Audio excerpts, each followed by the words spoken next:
Okay, I wanted to give you a little background on the Treaty of Versailles. So this is a presentation that was mostly made with AI, and there were some things that I really liked about it, and some things that I didn't like so well. The pictures were terrible, but I adjusted the pictures to be more appropriate.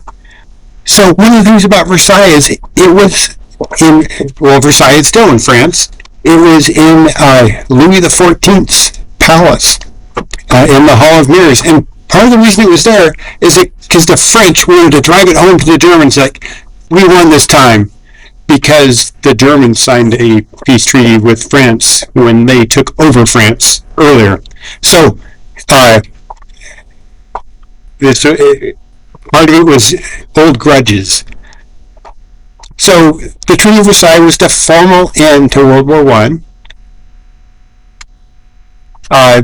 There were four countries that were mostly involved. There's some other countries there, but you notice these were all white European type people. The United States was the one non-European country. Some people are really happy about the Treaty of Versailles. Some people, I'm going to cut that part out. Some things about the Treaty of Versailles worked really well, and some caused some unintended consequences. Okay, so it was a peace agreement. It reshaped Europe. Oh, we redrew borders, so countries were shaped differently. And I'm just going through this really quickly. So it established accountability for wartime actions. What they mean by that is they made Germany pay big bucks.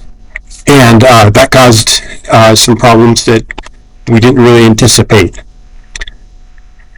It also established the League of Nations. And this is like before the UN, we had the League of Nations. It was Woodrow Wilson, our president's idea. But we never actually signed on as the United States. So the idea was to cooperate internationally. Another big thing was self-determination. So the idea that you should like the country that you're in. You know, if they redraw the borders, the Germans should be happy that they're in Germany, and the French should be happy they're in France, and all that.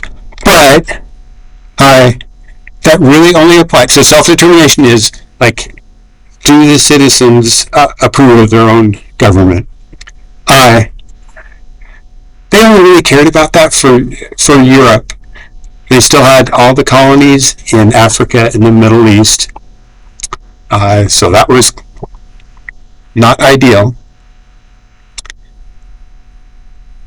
This cartoon I really like. So the terms: the German people must pay all damage to civilians on land or sea or in the air. And the German guy, he's a little upset about that. So Germany also had to demilitarize. And this is one of those pages where AI didn't really nail it. 6 naval ships was all that Germany could have. Well, they were allowed 36, but 6 battleships. 0 Air Force. They nailed it on that. So when using AI, you actually need to know some background information, or you could have some faulty information. So those problems, the Germans really resented it. Some people felt left out. And in a compromise, nobody's ever completely happy. This next page, these are German kids playing with stacks of German money. That's a good use for it, because it wasn't worth anything. Russia was not invited. And then some more drawbacks: national humiliation, and it was inconsistent. So when I say inconsistent, that means Africa didn't get to have self-determination. That was only for Europe.